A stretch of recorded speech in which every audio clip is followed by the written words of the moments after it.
Shalom Jemaat GBI Jerusalem, Alkitab suara hari ini terdapat dalam Kejadian pasal 19 sampai 21. Kejadian pasal 19. Kedua malaikat itu tiba di Sodom pada waktu petang. Lot sedang duduk di pintu gerbang Sodom.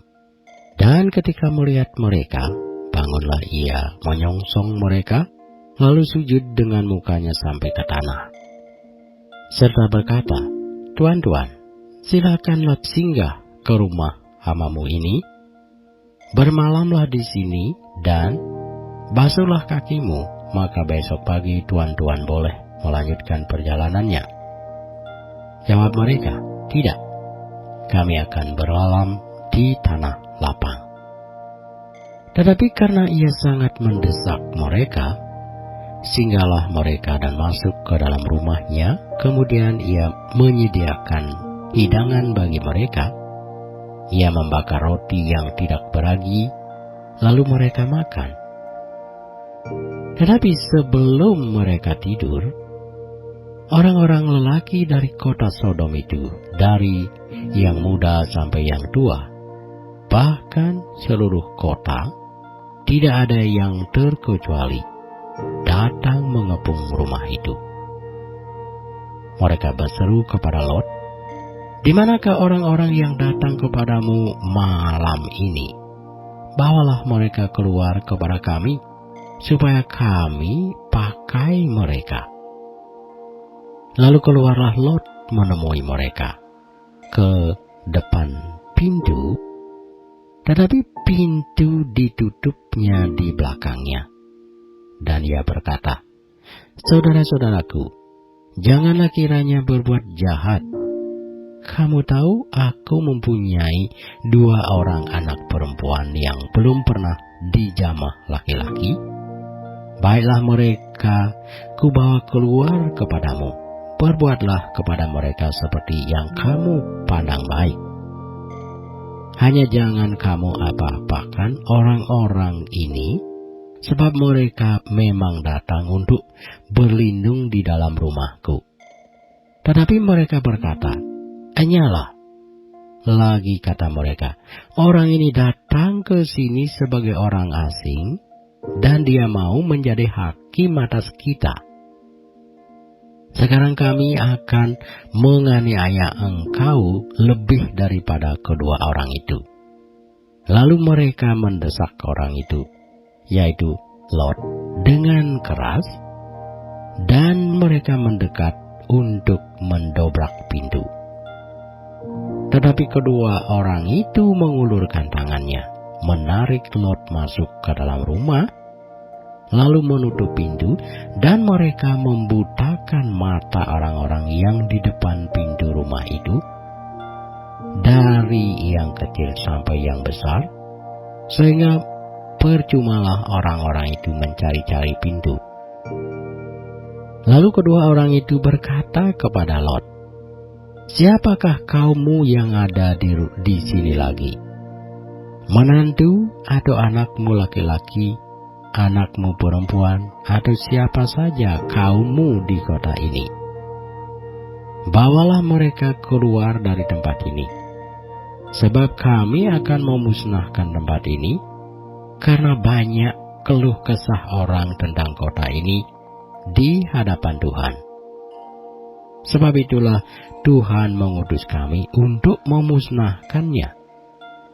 Keluarlah Lot, lalu berbicara dengan kedua bakal menantunya yang akan kawin dengan kedua anaknya perempuan. Katanya, "Bangunlah, keluarlah dari tempat ini, sebab Tuhan akan memusnahkan kota ini." Tetapi ia dipandang oleh kedua bakal menantunya itu sebagai orang yang berolok-olok saja.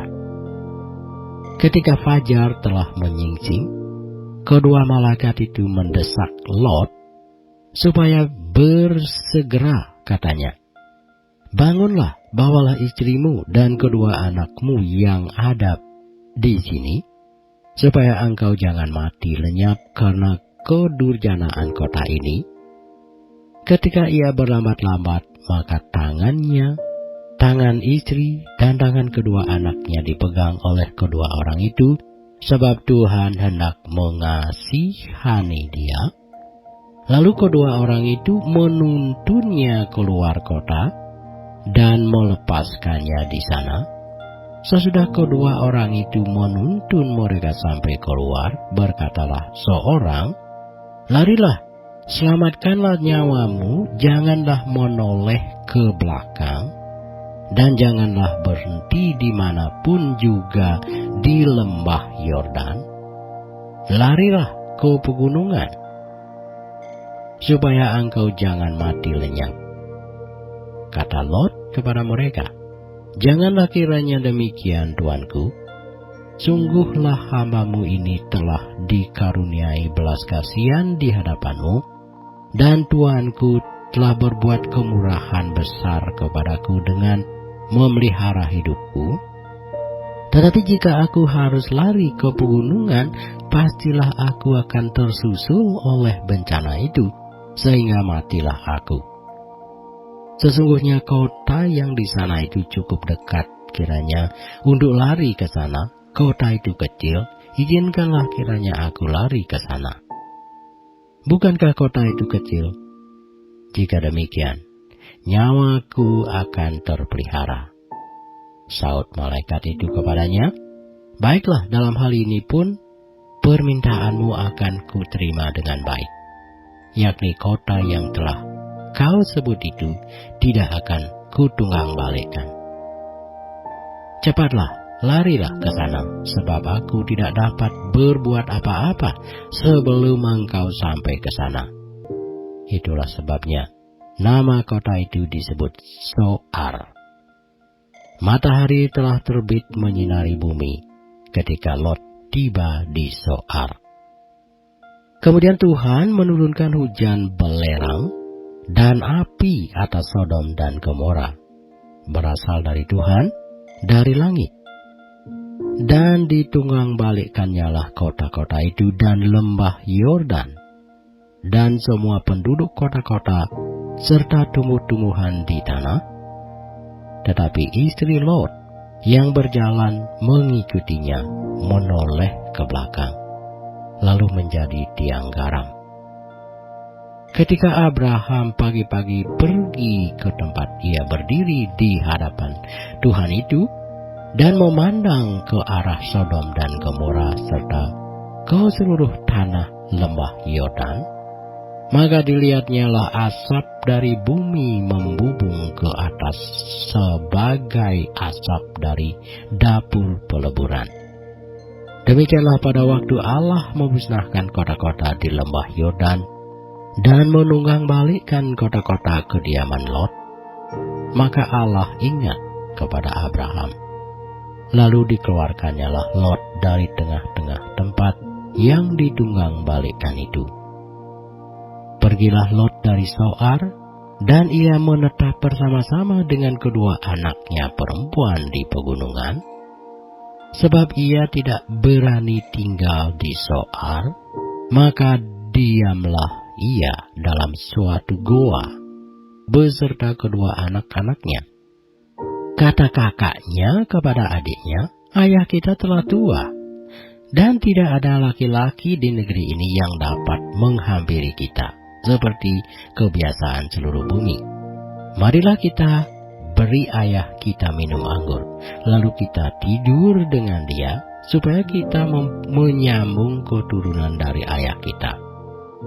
Pada malam itu, mereka memberi ayah mereka minum anggur, lalu masuklah yang lebih tua untuk tidur dengan ayahnya, dan ayahnya itu tidak mengetahui ketika anaknya itu tidur dan ketika ia bangun. Keesokan harinya berkatalah kakaknya kepada adiknya, "Tadi malam aku telah tidur dengan ayah, baiklah malam ini juga kita beri dia minum anggur. Masuklah engkau untuk tidur dengan dia, supaya kita menyambung keturunan dari ayah kita." Demikianlah juga pada malam itu mereka memberi ayah mereka minum anggur, lalu bangunlah yang lebih muda untuk tidur dengan ayahnya, dan ayahnya itu tidak mengetahui ketika anaknya itu tidur dan ketika ia bangun. Lalu mengandunglah kedua anak Lot itu dari ayah mereka. Yang lebih tua melahirkan seorang anak laki-laki dan menamainya Moab. Dialah bapa orang Moab yang sekarang. Yang lebih muda pun melahirkan seorang anak laki-laki dan menamainya Ben-Ami. Dialah bapa Bani Amon yang sekarang. Kejadian pasal 20. Lalu Abraham berangkat dari situ ke tanah Negeb, dan ia menetap antara Kadesi dan Sur. Ia tinggal di Gerar sebagai orang asing. Oleh karena Abraham telah mengatakan tentang Sarah istrinya, "Dia saudaraku," maka Abimelek, raja Gerar, menyuruh mengambil Sarah. Tetapi pada waktu malam Allah datang kepada Abimelek dalam suatu mimpi, serta berfirman kepadanya, "Engkau harus mati oleh karena perempuan yang telah kau ambil itu, sebab ia sudah bersuami." Adapun Abimelek belum menghampiri Sarah, berkatalah ia, "Tuhan, apakah engkau membunuh bangsa yang tak bersalah? Bukankah orang itu sendiri mengatakan kepadaku, 'Dia saudaraku'? Dan perempuan itu sendiri telah mengatakan, 'Ia saudaraku.' Jadi hal ini kulakukan dengan hati yang tulus dan dengan tangan yang suci." Lalu berfirmanlah Allah kepadanya dalam mimpi, "Aku tahu juga bahwa engkau telah melakukan hal itu dengan hati yang tulus, maka aku pun telah mencegah engkau untuk berbuat dosa terhadap aku. Sebab itu aku tidak membiarkan engkau menjamah dia. Jadi sekarang kembalikanlah istri orang itu, sebab dia seorang nabi. Ia akan berdoa untuk engkau, maka engkau tetap hidup. Tetapi jika engkau tidak mengembalikan dia, ketahuilah, engkau pasti mati. Engkau dan semua orang yang bersama-sama dengan engkau." Keesokan harinya, pagi-pagi Abimelek memanggil semua hamanya dan memberitahukan seluruh peristiwa itu kepada mereka. Lalu sangat takutlah orang-orang itu. Kemudian Abimelek memanggil Abraham dan berkata kepadanya, "Perbuatan apakah yang kau lakukan ini terhadap kami? Dan kesalahan apakah yang kulakukan terhadap engkau, sehingga engkau mendatangkan dosa besar atas diriku dan kerajaanku? Engkau telah berbuat hal yang tidak patut kepadaku." Lagi kata Abimelek kepada Abraham, "Apakah maksudmu, maka engkau melakukan hal ini?" Lalu Abraham berkata, "Aku berpikir, takut akan Allah tidak ada di tempat ini. Tentulah aku akan dibunuh karena istriku. Lagi pula ia benar-benar saudaraku, anak ayahku, hanya bukan anak ibuku. Tetapi kemudian ia menjadi istriku. Ketika Allah menyuruh aku mengembara keluar dari rumah ayahku, berkatalah aku kepada istriku, 'Tunjukkanlah kasih-Mu kepadaku, yakni katakanlah tentang aku di tiap-tiap tempat di mana kita tiba, ia saudaraku.' Kemudian Abimelek mengambil kambing domba dan lembu sapi, hamba laki-laki dan perempuan, lalu memberikan semuanya itu kepada Abraham. Sarah, istri Abraham, juga dikembalikannya lah kepadanya. Dan Abimelek berkata, 'Negeriku ini terbuka untuk engkau, menetaplah di mana engkau suka.' Lalu katanya kepada Sarah, 'Telah kuberikan kepada saudaramu 1000 sikal perak, itulah bukti kesucianmu bagi semua orang yang bersama-sama dengan engkau. Maka dalam segala hal engkau dibenarkan. Lalu Abraham berdoa kepada Allah, dan Allah menyembuhkan Abimelek dan istrinya dan budak-budaknya perempuan, sehingga mereka melahirkan anak. Sebab tadinya Tuhan telah menutup kandungan setiap perempuan di istana Abimelek karena Sarah, istri Abraham itu. Kejadian pasal 21. Tuhan memperhatikan Sarah seperti yang difirmankannya, dan Tuhan melakukan kepada Sarah seperti yang dijanjikannya. Maka mengandunglah Sarah, lalu ia melahirkan seorang anak laki-laki bagi Abraham dalam masa tuanya, pada waktu yang telah ditetapkan sesuai dengan firman Allah kepadanya. Abraham menamai anaknya yang baru lahir itu Ishak, yang dilahirkan Sarah baginya. Kemudian Abraham menyunat Ishak anaknya itu ketika berumur 8 hari, seperti yang diperintahkan Allah kepadanya. Adapun Abraham berumur 100 tahun ketika Ishak anaknya lahir baginya. Berkatalah Sarah, Allah telah membuat aku tertawa. Setiap orang yang mendengarnya akan tertawa karena aku. Lagi katanya, siapakah tadinya yang dapat mengatakan kepada Abraham, Sarah menyusui anak? Namun aku telah melahirkan seorang anak laki-laki baginya pada masa tuanya. Bertambah besarlah anak itu, dan ia disapih. Lalu Abraham mengadakan perjamuan besar pada hari Ishak disapih itu. Pada waktu itu Sarah melihat bahwa anak yang dilahirkan Hagar, perempuan Mesir itu bagi Abraham, sedang main dengan Ishak, anaknya sendiri. Berkatalah Sarah kepada Abraham, usirlah hamba perempuan itu beserta anaknya, sebab anak hamba ini tidak akan menjadi ahli waris bersama-sama dengan anakku Ishak. Hal ini sangat menyebalkan Abraham oleh karena anaknya itu. Tetapi Allah berfirman kepada Abraham, janganlah sebal hatimu karena hal anak dan budakmu itu. Dalam segala yang dikatakan Sarah kepadamu, haruslah engkau mendengarkannya. Sebab yang akan disebut keturunanmu ialah yang berasal dari Ishak. Tetapi keturunan dari hambamu itu juga akan kubuat menjadi suatu bangsa, karena ia pun anakmu. Keesokan harinya, pagi-pagi Abraham mengambil roti serta sekirbat air dan memberikannya kepada Hagar. Ia meletakkan itu beserta anaknya di atas bahu Hagar. Kemudian disuruhnyalah perempuan itu pergi. Maka pergilah Hagar dan mengembara di padang gurun Berseba. Ketika air yang dikirbat itu habis, dibuangnyalah anak itu ke bawah semak-semak, dan ia duduk agak jauh, kira-kira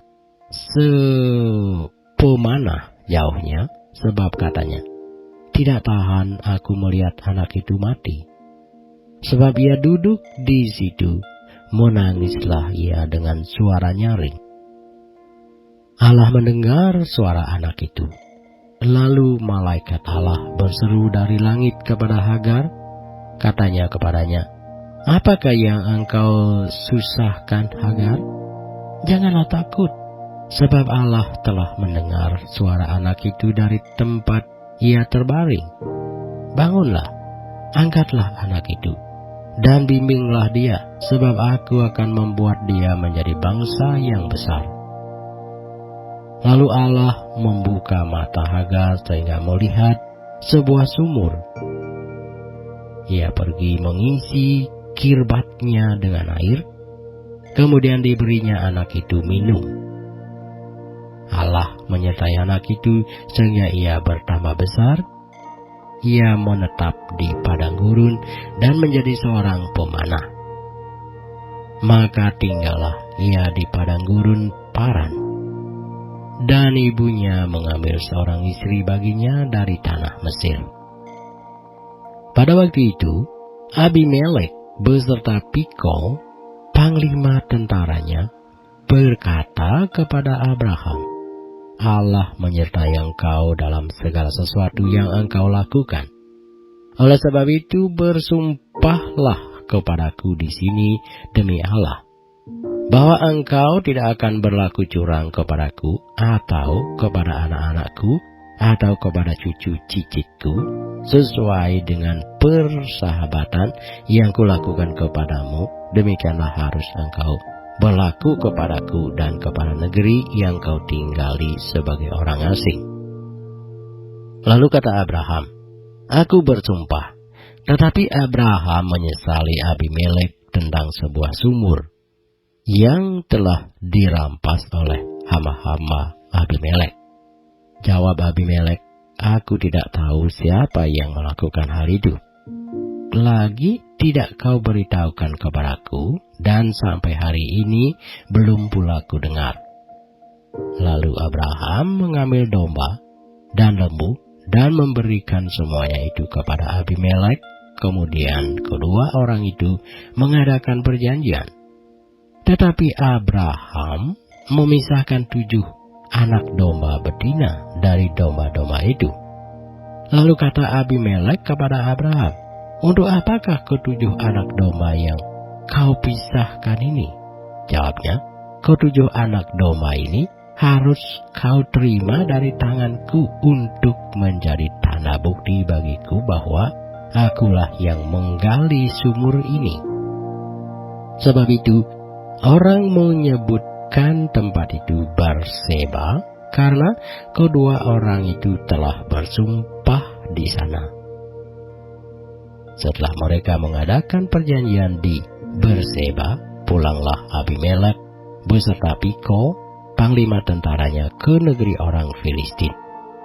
Lalu Abraham menanam sebatang pohon tamariska di Berseba dan memanggil di sana nama Tuhan Allah yang kekal.